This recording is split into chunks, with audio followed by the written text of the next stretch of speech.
Miami Hurricanes team, though, however, they are riding exactly the train where a new quarterback comes in, learns a new system, and he's already being considered into the Heisman talks right now. So joining us to explain a little bit more of that, Locked on the Hurricanes, is Alex Donno joins us.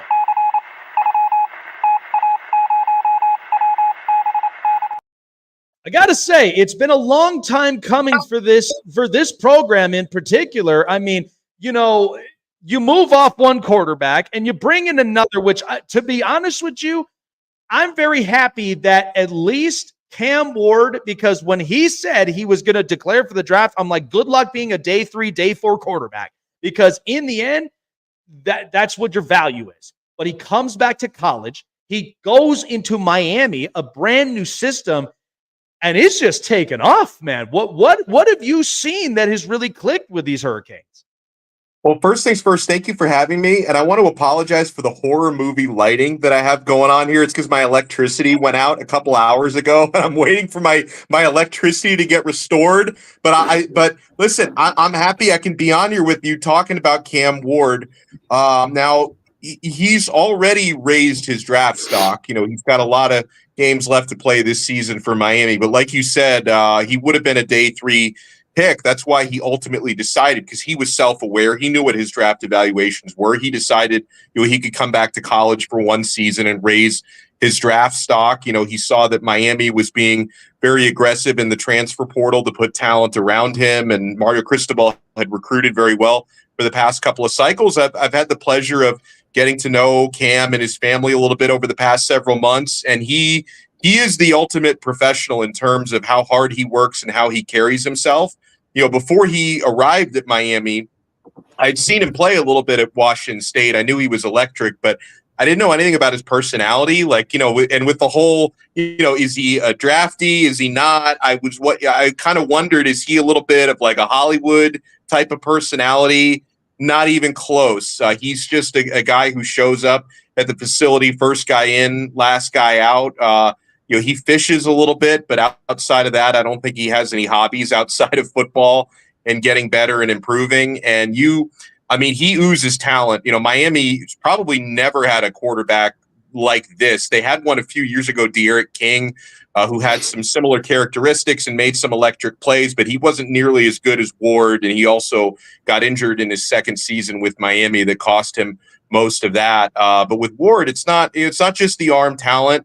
And sometimes he gets himself into problems when it comes to turnovers. We got the full Cam Ward experience in the Virginia Tech game the other night, where he, you know, did throw 2 interceptions and lost a fumble, but then he comes back, he throws 4 touchdown passes, runs for another touchdown. And then the types of plays that he made and what ended up being the game-winning drive for the Hurricanes, the guy's just not human sometimes. Escaping 2 sacks, flipping it out to his tight end, Riley Williams, for a big gain. You know, he throws a 4th down dart to Xavier Restrepo, who had fallen over and somehow still managed to come up with the catch. Like, you almost felt like there was some divine intervention on that final Miami drive. But Ward has been a pleasure to cover. And, you know, you're always in a game when Cam Ward is your quarterback. And again, sometimes he's going to get himself into problems with all the gunslinging, but it's that same gunslinger's mentality that also allows him to make these crazy good plays at the end of it. Yeah, it was kind of crazy. I mean, I'll tell you one thing. I had the Hurricanes in my go for 3 game day picks where I took the 19.5. I didn't even think it was going to be that close with Virginia Tech. But, you know, in the end, Cam Ward's just doing Cam Ward things. I broke this down and, you know, and correct me if I'm wrong upon this, but when I looked at Cam Ward coming into, you know, Miami, I said this beforehand when the season started. I feel like he's a Justin Fields type player, but a better pocket presence in a way, because I've seen Justin Fields run out the pocket, go get first downs, utilize the legs, but Cam Ward's expanding that a little bit more, where I got a better pocket presence. I got a stronger arm. It's accurate. Is that kind of safe to say, you know, as far as from the comp build in college, you know, as far as, you know, in quarterback comparison, or is there a little more in detail that kind of adds to it?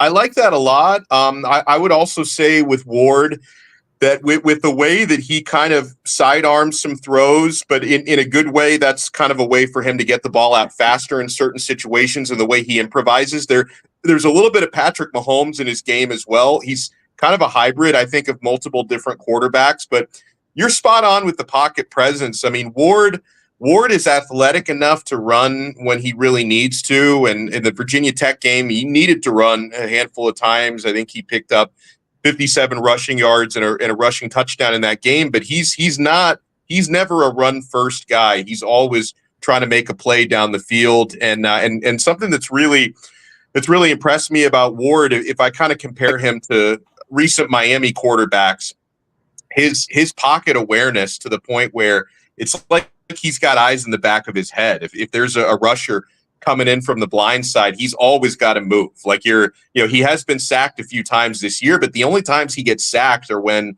the pocket completely collapses and there's literally nowhere to go. If you get one rusher in the backfield, he's going to make the first guy miss or elude the rush every single time. And honestly, I think that's probably what makes him the most special, is his ability to extend plays, because he's always going to get an extra few seconds, and something that Miami receivers have talked about quite a bit since Ward, arrived back in January initially.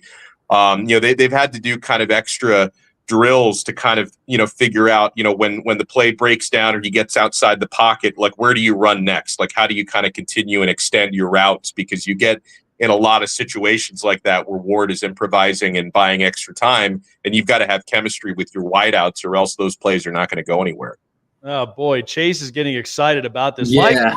My co-host here, who's a diehard Cleveland Brown fan. I mean, he's like, listen, I'm done with the Deshaun Watson thing. He's now getting a preview. This is tasty for him, because the fact of, you got the Browns who may potentially look at a guy like Cam Ward. And so he's getting every bit of information he can if this is kind of something, Andrew Berry might look at in the future. But I want to talk Mario Cristobal for a second. So I've watched him coach over the years, and even at a time, and I think this was kind of perfect to kind of bring this up, and maybe this was the motivation when going into Miami and coaching this team is what he needed. I've watched him coach at Oregon, and my thing about this is he had a Justin Herbert quarterback where you watch him now in the pros, the guy's just unbelievable throwing the ball, and he seemed like he's the most consistent. I felt like at a time in Oregon, now they were very competitive, but didn't quite unleash the kind of skill set that Justin Herbert had at the time. So you go into a Miami program. Now, it was going to take some time to really kind of get all of the talent base there from recruitments and such. And then you come in, and now here's Cam Ward.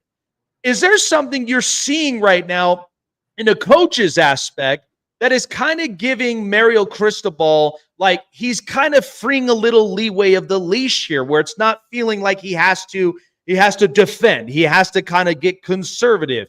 What have you seen from Mario Cristobal that's been very impressive this season?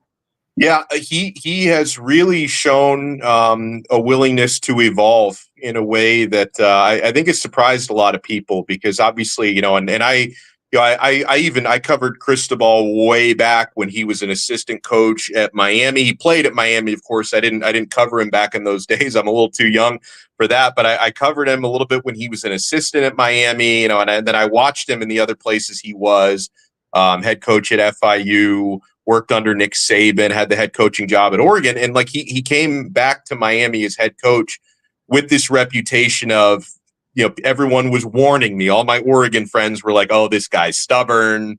He's a quarterback killer. I heard that a lot. And, and so I think that he has really shown a willingness to evolve. And I think it started when, this was about a year and a half ago when he hired his current offensive coordinator, who's an air raid guy by trade. Shannon Dawson came from that Hal Mummy, Mike Leach coaching tree. And even doing that kind of surprised a lot of people. Like, oh, Cristobal's going with the air raid guy. Isn't he Mr. I formation and all that? So I think that was when the willingness to evolve started for him. Cause I think he finally understands that you've got to be able to throw the football to win in today's college football, right? 15, 20 years ago, you even look at, and Nick Saban evolved late in his career as well, because when Bama was first starting winning championships, it was a very run heavy offense. The quarterbacks were game managers, and thankfully, I'm not directly comparing Cristobal to Nick Saban, just so people know, but he did work under him at one point, and I think he's showing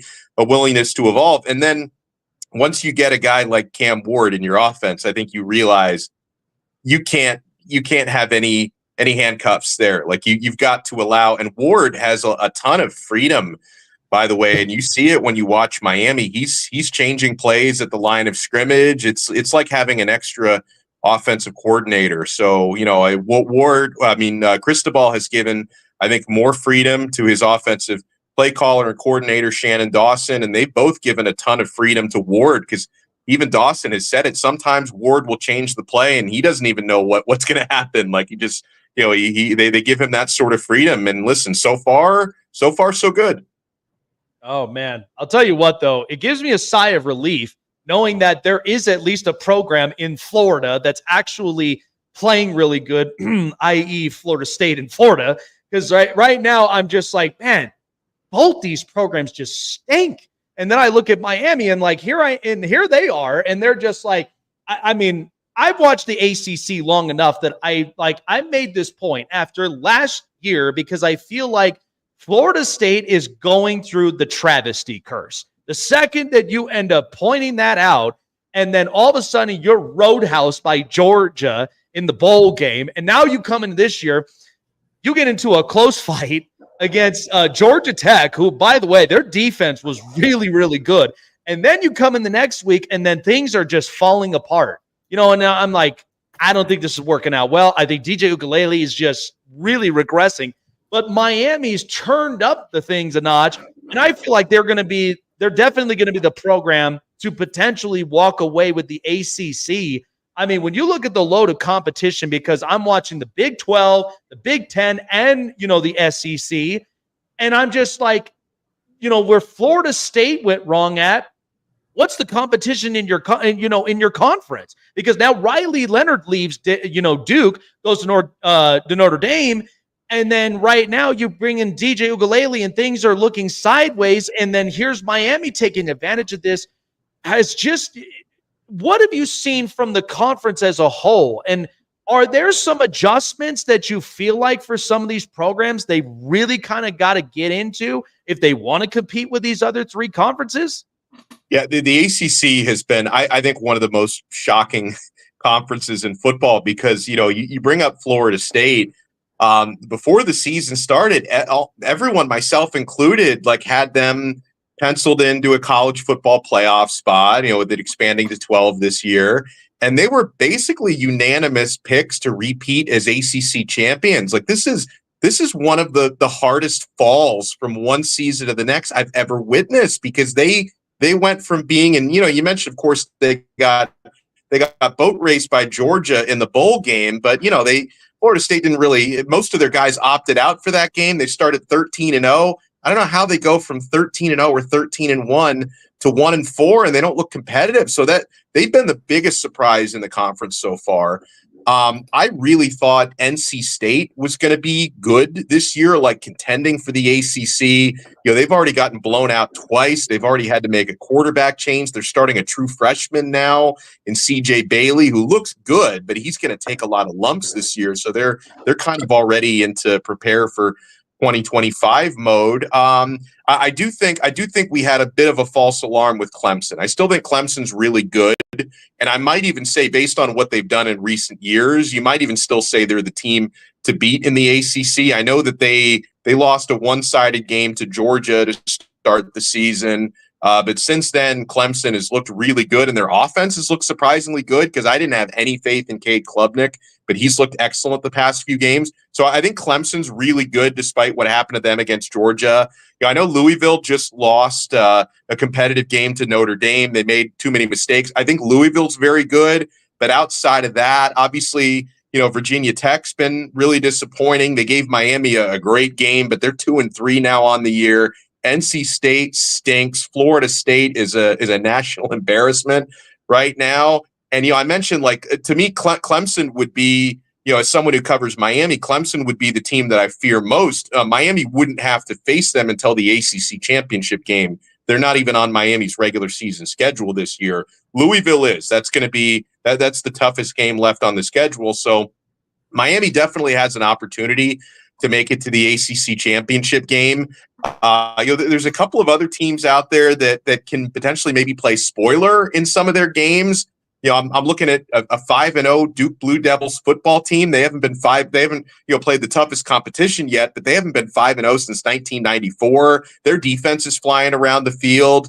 Boston College, they've had some good moments. They almost beat Mizzou, but they also almost lost to Western Kentucky. But they've been pretty good at times this year. So the ACC is just a really weird conference, but some of the teams you expected to really dominate have just really been bad so far. So at least Miami has made the most of their opportunities 5 games in, and they've for the most part lived up to the hype.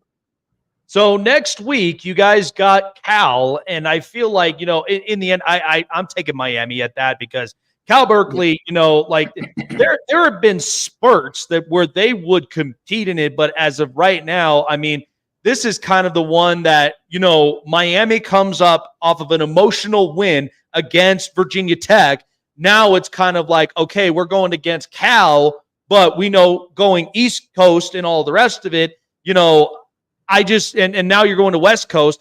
This may be an interesting matchup from here. What would you anticipate seeing that Miami, after coming off that win against Virginia Tech, that they really have to be prepared for? Because, that's the game that you hope is focused, because once you face Louisville, you don't want to be caught with your pants down. And in the end, especially with a tough competition like that in the conference, this is definitely one where they got to clean a little bit of some things up and maybe get on a roll to get prepared for Louisville, right?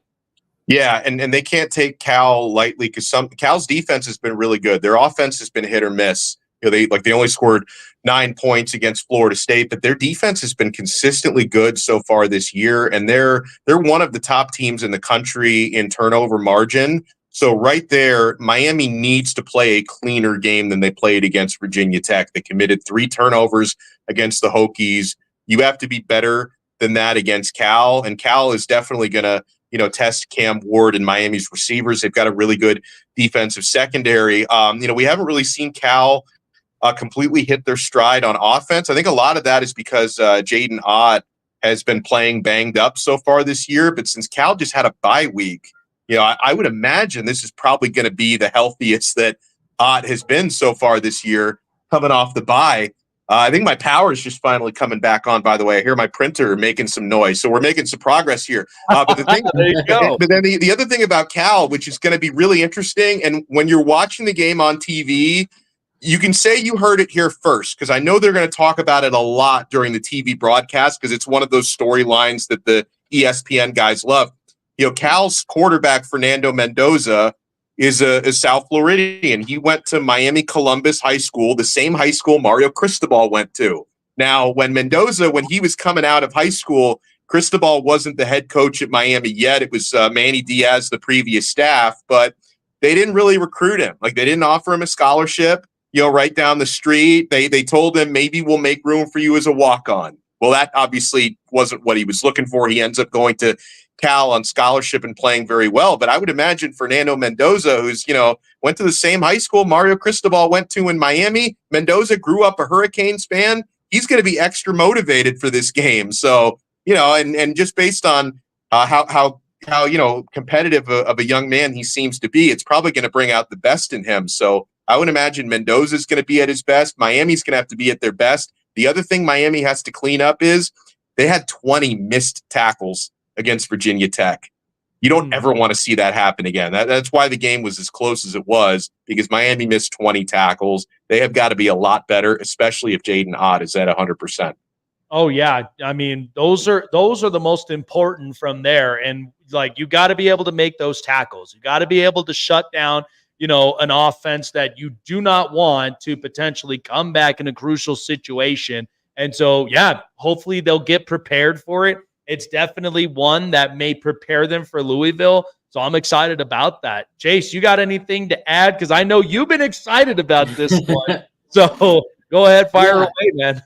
No, I am very excited. I've seen a lot of the Miami games this year. I don't remember what game it was that I saw specifically, the highlight where he had an edge rusher coming off the edge, and he just immediately just steps up in the pocket and avoids that guy and just throws a beautiful ball. I ended up seeing the Virginia Tech game the entire game, and I loved the poise, the pocket presence, the, just discipline that Cam Ward shows in order to just, read the field the way that he does. Because who else is getting draped on by three guys about ready to get sacked and then throws the ball to his, or like just shuttle passes it to his tight end? My thing is, do you think that he will be a top 10 draft pick? Because right now he is in the leading for the Heisman Trophy. Yeah, I think the fair answer is yes, that he will be. It's a little bit of a weaker quarterback class than it was last year. He's significantly raising his stock. And Ward knows he needs to keep doing what he's doing. And I think he also knows that NFL scouts, of course, they scrutinize everything. Mm-hmm. And he's got to keep the turnovers down. Up until the Virginia Tech game, he was doing that. He hadn't, leading up to the Virginia Tech game, he hadn't fumbled yet this year. He had thrown 2 interceptions, but one of them was on a tip ball from a receiver that was perfectly thrown. So he basically only had 1 turnover heading into the Virginia Tech game. He comes out of that game with 4 turnovers on the year. So I think he knows he has to keep that down because NFL scouts want to make sure like he's not too erratic. But then at the same time, if you're an NFL GM and you're looking for the type of quarterback who can actually elevate your team, because there's lots of different types of quarterbacks that can make it in the league or maybe make it as backups in the league. Some of them are really good game managers who don't make a whole lot of mistakes and can throw an accurate football. But then you have, someone, like, if I can be so bold as to put, Patrick, to put him in the same sort of a mold that you would put like a Lamar Jackson in, or maybe even a Patrick Mahomes. I don't know if he'll ever win that many Super Bowls, but, someone who can really elevate his offense and kind of lift his team up to the next level. I think Ward has the potential to be that type of guy. I mean, there's not a throw he can't make. He's really intelligent, when it comes to constantly studying film and breaking down defenses and identifying coverages. It's rare, and I can see the difference, guys, because I've covered a lot of Miami Hurricanes quarterbacks over the years, some decent ones, some not so good ones. You can see the difference because Miami hasn't had a lot of quarterbacks drafted. That's usually, not a position where they put a lot of guys into the league. You can see the difference. Like when I'm watching a guy who's essentially a year away from being an NFL quarterback, like you can tell it's just different, even the way he runs things in practice. And I think he could, with the track that he's on, he could end up being a top 10 pick. Yeah, and I was making that argument with a couple of friends of mine, and I just like the way that he, doesn't let anything bother him. I remember that 3rd and 16 play, he overshot his wide receiver, he waves him off and like, forget about it, let's move on to the next play. And as a Browns fan, that's something that I am hoping that we can do is draft Cam Ward, because even if we set him for 1 year and then cut Deshaun, or even just set him for 2 years and then move on from Deshaun and then start Cam, like having that extra year or 2 to develop, get used to the NFL, it's going to be great. The comps that I had for him is I give him like the body and play style of Lamar, but having the arm strength and the awareness and pocket presence of Justin Herbert or Joe Burrow. And like those are the 2 quarterbacks that I compare, because not only does he have the legs and the ability to like move out of the pocket and like not get sacked as much, but he's got the arm strength and the football mind to be able to make the plays that he needs to.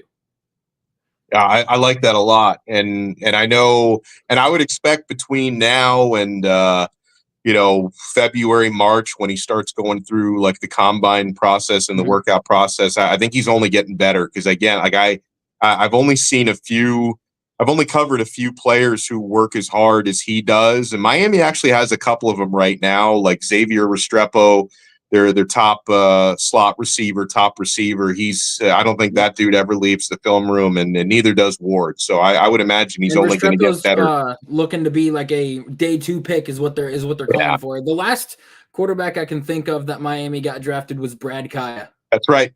Yeah. Yeah, it really is going to be interesting to see the rest of the year, but I'm excited about this. Like I said, I'm happy that Cam Ward went back to at least redevelop and really kind of shape his game up well. And I think he's going to be on the perfect track to really be a top pick in the NFL draft come when the year starts up. So I'm excited about him. But this Hurricanes team, I'm excited to see how the long stretch, especially with this new college football playoff, has now been shaped up. It's going to be really exciting, and I cannot wait for it throughout the stretch of it. But Alex, appreciate you coming on by, man. Where can everybody find your content with everything with Cam Ward and even with the Miami Hurricanes? Yeah, thank you so much. Yeah, you can find my daily podcast, Locked On Canes. It's available on YouTube. We go live on YouTube every single day. Locked On Canes. Also, the audio version is available on Apple Podcasts, Spotify, all the platforms. I'm on X at Locked On Canes, and actually, I just I need to plug this because I want to get more followers. A week and a half ago, they kept telling me I need to start a TikTok. So I've got a TikTok. I don't dance on there though. I post clips from the show. TikTok is at Alex Donno Canes is where you can find me. I could tell you what though, man, as we, for our show, we've got a TikTok, and man, when we get a lot of these viewer outreaches, it's awesome. It's awesome. I'm the kind that I never want to be one-sided and rigid. I'd like to be very open and optimistic and try to find any ways. Listen, some people like my voice. Some people are kind of like, but in the end, I reach all the viewerships and everywhere that I can, across the nation and maybe across the globe itself. But as long as people can see us and we can giving up all of our best takes, that's what's most important. But appreciate you, Alex. Thank you so much for stopping on by. Enjoy the rest of the weekend. We shall see how the Canes finish up this year. Take care, my friend. Thank you so much for having me. Great times. Great conversation. See ya. Absolutely. See ya.